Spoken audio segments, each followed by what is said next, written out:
यहाँ तक पहुंचने के लिए हमने क्या किया वो हम ब्रीफ में बताएंगे। तो सबसे पहले मैं अपनी स्टोरी बताऊं, किसान परिवार, और वहां से भाई बहन मिला के हम 5 लोग, 2 भाई 3 बहन। तो आप समझ सकते हैं कोई बड़ा पैसा नहीं था वहां पे, बड़े सुविधाएं नहीं थी, लेकिन सपने बड़े थे।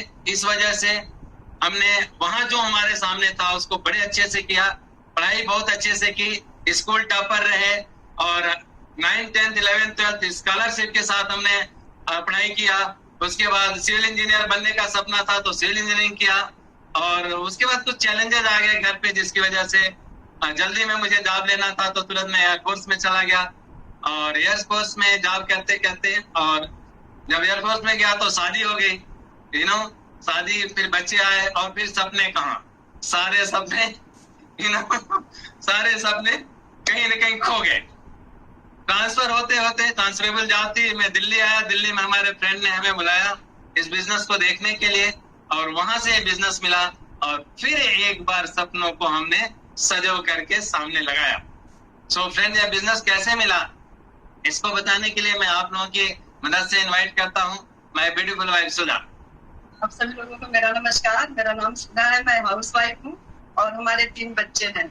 और ये बिजनेस जब हम लोग दिल्ली पोस्टिंग आए थे तो एक दिन ये ऑफिस से आए और बोले कि हमारे ऑफिस में कुछ लोग एक बिजनेस कर रहे हैं, और अमेरिका से आया है और मेरे ऑफिस में कुछ लोग कर रहे हैं। मैं बोली क्या बिजनेस है बताइए, मुझे तलाश थी कि मैं कुछ करूं।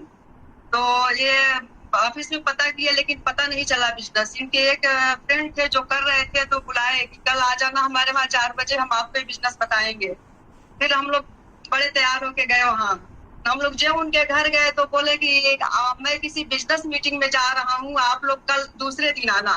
मैं बहुत उदास हुई कि आज हमें बिजनेस समझना था और आज भी बिजनेस पता नहीं चला। मेरा एक ही काम था, जब ये ऑफिस से आते थे तो मैं यही बोलती थी बिजनेस पता, ये क्या बिजनेस है, ये बोलते कुछ नहीं पता चला।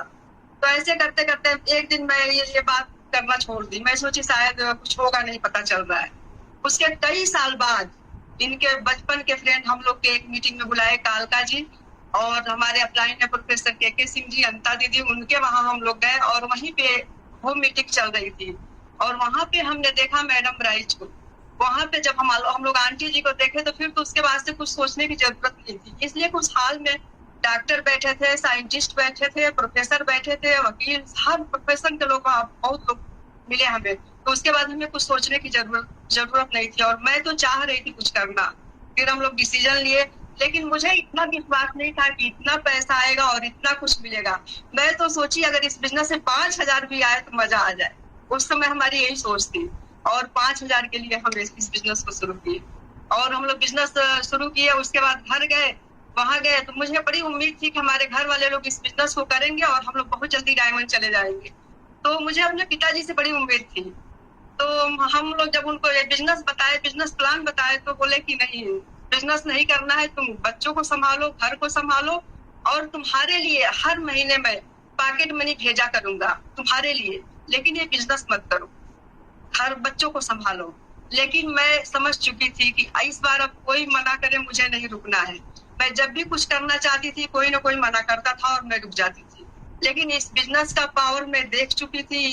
फिर मुझे दूसरे की बात माननी ही नहीं थी। मैं बोली इस बार मेरा डिसीजन चलेगा, और फिर हम बिजनेस को हम लोग आए और बिजनेस में लग गए, सिस्टम में प्लग हो गए।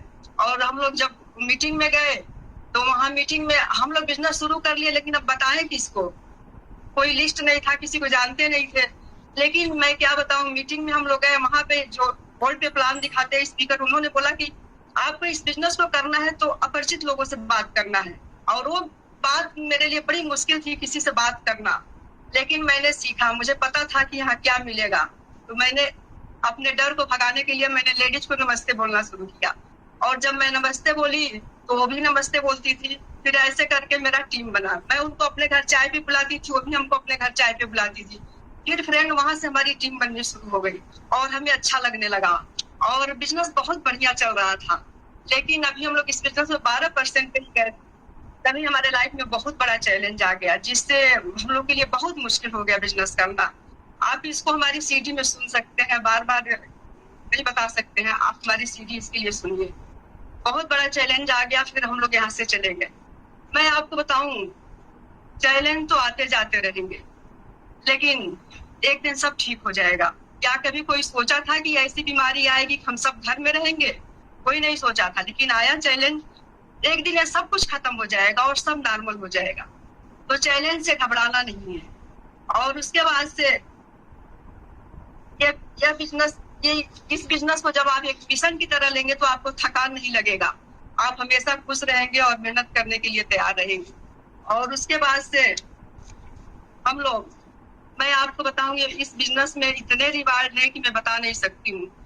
मैं तो यही कहती हूँ कि पिछले जन्म में कुछ अच्छे कर्म थे जो हमें ये बिजनेस मिला, और अनजाने में हमें पता था, हमें नहीं इतना कुछ पता था, लेकिन अनजाने में हमें नंबर 1 कंपनी मिली, नंबर 1 एजुकेशन सिस्टम मिला, और नंबर 1 हमारे अपलाइन मिले, मैडम ब्राइट और डॉक्टर ब्राइट, जिनको हम लोग अंकल जी आंटी जी कहते हैं। तो ये लोग हमें मिले अनजाने में, हमें बहुत बड़े बिजनेस गुरु मिले। मैं आपको बताऊं, लाइफ को आसान करना है तो 2 गुरु होने चाहिए। एक तो आप जिसको मानते हैं, आपके स्पिरिचुअल गुरु हो, भगवान, जिसको आप मानते हैं, लेकिन बिजनेस में एक बिजनेस गुरु चाहिए।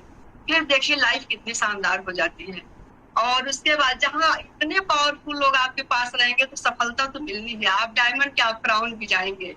और इस बिजनेस में बहुत बड़े बड़े सुख मिलते हैं, मन का सुख और धन का सुख और तन का सुख।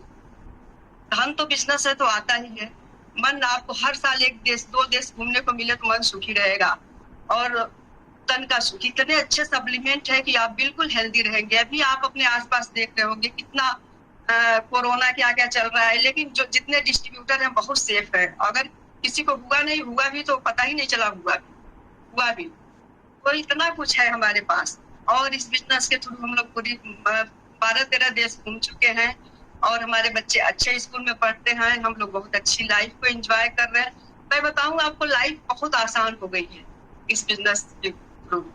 और लेडीज, मैं आपसे एक ही बात करूंगी, बिजनेस बहुत खूबसूरत है, और यदि आपको रानी बनना है तो अपने हस्बैंड को राजा बनाना पड़ेगा।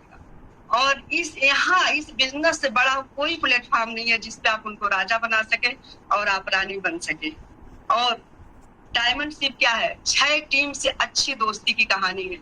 6 टीम से अच्छी दोस्ती कर लीजिए, और उनके साथ मेहनत भी करना है। सिर्फ दोस्ती नहीं, जाके चाय पी के नहीं आना है, उनके साथ मेहनत भी करना है, बहुत मेहनत करना है। और फिर देखिए आप बहुत जल्दी डायमंड जाएंगे। और इस बिजनेस में हमने क्या किया, अब पहले तो अपने अंदर के डर को भगाए, इसलिए कि इस बिजनेस से पहले तो हमारी आदत ही नहीं थी किसी से बात करने से, लोगों से डर लगता था। तो पहले तो अपने, आंटी जी हमेशा कहती है कि अपना जो निगेटिव एनर्जी है और जो डर है उसको भगाने के लिए नमस्ते बोलो तुम लोग।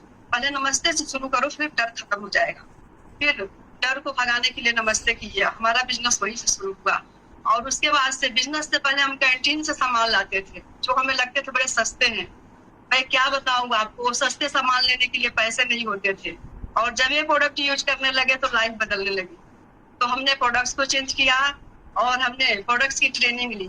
हम लोग कितना टाइम लगता था, घंटों लगता था जाने आने में ट्रेनिंग के लिए, जो आजकल आप घर बैठे ही सब कुछ कर सकते हैं, ट्रेनिंग अटेंड कर सकते हैं, हर चीज की नॉलेज ले सकते हैं। और ब्यूटी ब्रेक हमने किया, और हेल्थ वर्कशॉप हम लोगों ने किया, और क्वीन का डेमो बहुत किए हम लोग। और उसके बाद मिनी का और ट्रायल का हम लोग डेमो किए। और यही छोटे छोटे काम हम लोग किए, और यही चीज हम लोग टीम में डुप्लीकेट किए, जिससे कि बिजनेस बहुत तेजी से बढ़ा। और जब हम लोग डायमंड जा रहे थे तो हमारे डायमंड सेलिब्रेशन में आंटी जी ने हमको हार दिया। और बहुत पहले आंटी जी बोलती थी जो डायमंड जाएगा उसको हार देंगे, तो हमारे सेलिब्रेशन में आंटी जी ने हमको हार दिया। और हमारी अपलाइन है प्रोफेसर के सिंह भाई साहब और अनिता दीदी, उन्होंने हमारे डायमंडशिप में हमें गोल्ड का झुमका दिया और यादव जी को गोल्ड की रिंग दी। मैं आपको क्या बताऊं, कितना अच्छा लगता है। ये अपलाइन का गिफ्ट, ये अपलाइन का आशीर्वाद है। तो आप अपलाइन का प्यार पाने के लिए, अपलाइन से गिफ्ट लेने के लिए, उनका आशीर्वाद लेने के लिए ही डायमंड चले जाइए, बहुत मजा आएगा। और वाकई जब गिफ्ट मिलता है तो बहुत मजा आता है। और मैं आपको बताऊं, डायमंड शिप 6 टीम से अच्छी दोस्ती की कहानी है। और डायमंड शिप आपको मेहनत करना पड़ेगा, खूब मेहनत करना पड़ेगा। वही जैसे है, मैं एक चीज बताऊंगी आपको, मावा माखन दूध दही जले न इनमें जोत, जोत जले के दीप में घृत न तपे विनोद। मावा भी अच्छा है, दूध भी अच्छा है, दही भी अच्छा है, लेकिन उसमें जोत नहीं जलता है। जोत ही जलता है घी से, और घी को मथना पड़ता है, तपना पड़ता है। इसी तरह से डायमंड शिप है, आप जितना ज्यादा मेहनत करेंगे उतना जल्दी डायमंड जाएंगे। और बिजनेस बहुत सिंपल है, अगर हम लोग इतने सिंपल कपल कर सकते हैं तो मुझे पूरा विश्वास है आप लोग तो बहुत बढ़िया कर सकते हैं। Thank you Gogoi.